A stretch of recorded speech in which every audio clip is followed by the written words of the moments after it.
Hello everyone, मेरा नाम है Nitesh Shrivas and welcome to marketing साला। आज की इस वीडियो में हम लोग बात करेंगे कि डिजिटल मार्केटिंग क्या है। इस कंप्लीट वीडियो को आप शुरू से आखिरी तक देखिएगा और मैं आपको गारंटी देता हूँ कि इस वीडियो के लास्ट तक आपको सारी चीज़ें क्लियर हो जाएंगी। So let's get started. तो डिजिटल मार्केटिंग को जानने से पहले आपको ये जानना होगा कि मार्केटिंग क्या होती है। सपोज आपने अपनी कॉलोनी में कि अपने घर के ऊपर एक फिटनेस जिम ओपन किया है। अब आप ये चाहते हैं कि उस कॉलोनी के ज़्यादा से ज़्यादा लोग आपके जिम की मेंबरशिप लें, तो आप इसके लिए क्या करेंगे? तो यहाँ पर आता है मार्केटिंग। तो what is marketing? Marketing is the process of telling your target audience about your product and services in an efficient way. तो मार्केटिंग के भी दो मेथड्स हैं, एक है ट्रेडिशनल मार्केटिंग और एक है डिजिटल मार्केटिंग। सो ट्रेडिशनल मार्केटिंग के बारे में तो आपको ऑलरेडी पता ही होगा, जिसमें हम लोग TV ads, radio ads, banner, posters, newspapers जैसे मार्केटिंग चैनल्स का यूज़ करते हैं। और वहीं डिजिटल मार्केटिंग में हम लोग ऑनलाइन मार्केटिंग चैनल्स का यूज़ करते हैं, जैसे कि search engine, social media, email marketing, WhatsApp marketing और भी अलग अलग तरीके के ऑनलाइन कम्युनिकेशन मेथड्स का यूज़ करते हैं हम लोग डिजिटल मार्केटिंग में। Now why everyone is talking about digital marketing? अब इस चीज़ को हम लोग दो टाइप के लोगों के पॉइंट ऑफ व्यू से समझने की कोशिश करेंगे। सबसे पहले हम लोग समझेंगे एक बिजनेस ओनर के पॉइंट ऑफ व्यू से, और उसके बाद हम लोग समझेंगे कि एक जॉब सीकर के पॉइंट ऑफ व्यू से क्यों आज डिजिटल मार्केटिंग इतना पॉपुलर हुआ है। सबसे पहले हम लोग समझते हैं बिजनेस ओनर के पॉइंट ऑफ व्यू से। बिजनेस ओनर्स डिजिटल मार्केटिंग को प्रीफर इसलिए करते हैं क्योंकि ट्रेडिशनल मार्केटिंग में उनको तीन बड़े प्रॉब्लम्स होते हैं। तीनों प्रॉब्लम्स को हम लोग वन बाय वन हम लोग समझने की कोशिश करते हैं। सबसे पहला प्रॉब्लम होता है कॉस्टिंग की। आपको भी पता है कि अगर आप न्यूज़पेपर में ऐड डलाने जाओगे, अगर आप टायर 3 सिटी से भी हो, तो उसकी कॉस्टिंग बहुत ज़्यादा आती है। सो बेसिकली ट्रेडिशनल मार्केटिंग में कॉस्टिंग बहुत हाई है। Number two, targeting. अब हम वही जिम वाला एग्जांपल हम लोग यूज़ करते हैं। तो मान के चलो आपने अपने जिम का ऐड अपने न्यूज़पेपर में दिया हुआ है, और क्या होता है उस न्यूज़पेपर के ऐड को घर का 5 साल का बच्चा भी देखेगा और 80 साल के बड़े बुजुर्ग भी देखेंगे, जो कि आपके टारगेट ऑडियंस नहीं है। ऑब्वियसली जिम के टारगेट ऑडियंस ये लोग नहीं है। फिर भी बहुत सारे लोग ऐसे होते हैं, नॉन टारगेटेड पर्सन, जो आपकी ऐड को देखेंगे। सो इससे क्या होता है, बिजनेस ओनर को लॉस होता है। क्यों? क्योंकि वो ये चाहेगा कि उनका उसने जो इस ऐड में इन्वेस्ट किया है वो ज़्यादा से ज़्यादा टारगेटेड लोगों तक पहुँचे। इसलिए इसमें टारगेटिंग इतनी ज़्यादा पॉसिबल नहीं है, इसमें ट्रेडिशनल मार्केटिंग में। Number three is tracking. Suppose आपने अपने सिटी में 3 जगह बैनर लगवाए हैं अपने जिम के।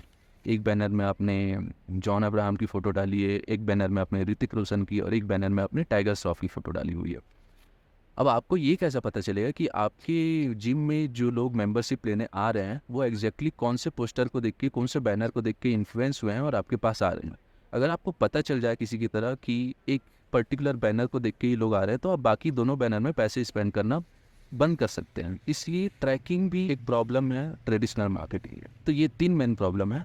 वहीं डिजिटल मार्केटिंग इन तीनों प्रॉब्लम को सॉल्व करता है। So from the point of view of a business owner, digital marketing में ये तीनों प्रॉब्लम सॉल्व हो जाते हैं। कैसे? हम लोग इसको भी वन बाय वन बात करते हैं। सबसे पहले हम लोग स्टार्ट करते हैं टारगेटिंग से। अगर आप डिजिटल मार्केटिंग का यूज़ करते हैं और आप ऑनलाइन ऐड चलाते हैं, तो आप अपने ऐड को बिहेवियर, लोकेशन, एज, डेमोग्राफी जैसे अलग अलग फैक्टर्स पे टारगेट कर सकते हैं और अपने ऑडियंस को जितना चाहे आप उतना ज़्यादा नैरो कर सकते हैं।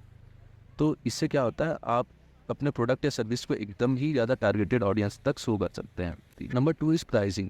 अब चूंकि आपने अपने टारगेट को नैरो डाउन कर दिया है अल्ट्रा टारगेटिंग करके, इसलिए आपकी कॉस्टिंग भी in comparison to traditional marketing कम होती है। Number three is tracking. Digital marketing में ट्रैकिंग बहुत आसानी से पॉसिबल है। लेट सपोज आप अपने जिम की ऐड इंस्टाग्राम रील्स पे चला रहे हैं, यूट्यूब में स्किपेबल एड्स चला रहे हैं और गूगल का डिस्प्ले एड्स चला रहे हैं। अगर आप गूगल एनालिटिक्स नाम के टूल को यूज़ करके देखते हैं, तो आपको पता चलेगा कि डिजिटल मार्केटिंग में आप ये ट्रैक कर सकते हैं कि आपकी वेबसाइट में आने वाली ट्रैफिक और जो ट्रैफिक कन्वर्ट हो रही है वो एग्जैक्टली कौन से ऐड को देख करके आ रही है। इससे आपको पता चल जाएगा कि आपको आपके नॉन परफॉर्मिंग एड्स कौन कौन से हैं और बेस्ट परफॉर्मिंग एड्स कौन कौन से हैं।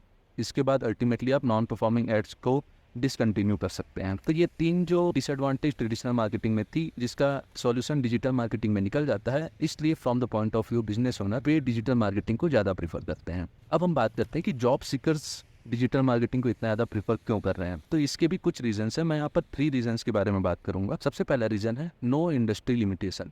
तो अगर आपने कोई ट्रेडिशनल एजुकेशन किया है, जो हम सब ने किया है, तो उसके बेसिस पे हम लोग जॉब खोजने जाते हैं, तो हमारी जो जॉब की जो सर्च होती है वो एक पर्टिकुलर इंडस्ट्री या पर्टिकुलर टाइप की ही जॉब में लिमिटेड हो जाती है। वहीं अगर आप डिजिटल मार्केटिंग करते हैं तो आप किसी भी इंडस्ट्री में अपने पसंद की इंडस्ट्री में काम कर सकते हैं। जैसे कि मेरे को पसंद है एजुकेशन की इंडस्ट्री, मेरे क्लाइंट हैं बहुत सारे एजुकेशन वाले, आप हो सकता है फैशन से रिलेटेड, एनवायरनमेंट से रिलेटेड, वेडिंग से रिलेटेड, किसी भी इंडस्ट्री में जा कर के आप अपना कैरियर शुरू कर सकते हैं। अब रीज़न नंबर 2 के बारे में बात करते हैं, हाई इन डिमांड। अब चूंकि हर इंडस्ट्री में हर टाइप के बिजनेसेस को डिजिटल मार्केटिंग की ज़रूरत पड़ती है, इसलिए इसकी डिमांड भी बहुत ज़्यादा है। अब लॉकडाउन के टाइम में मेरे को याद है जब मैं एक साथ 3 काम करता था, मून लाइटिंग भी मैं करता था, मैं खुल के बताना चाहूँगा, क्योंकि डिमांड ही इतनी ज़्यादा, लोग जॉब दे रहे थे तो अपन क्यों नहीं करेंगे। So number 3 is flexibility of work.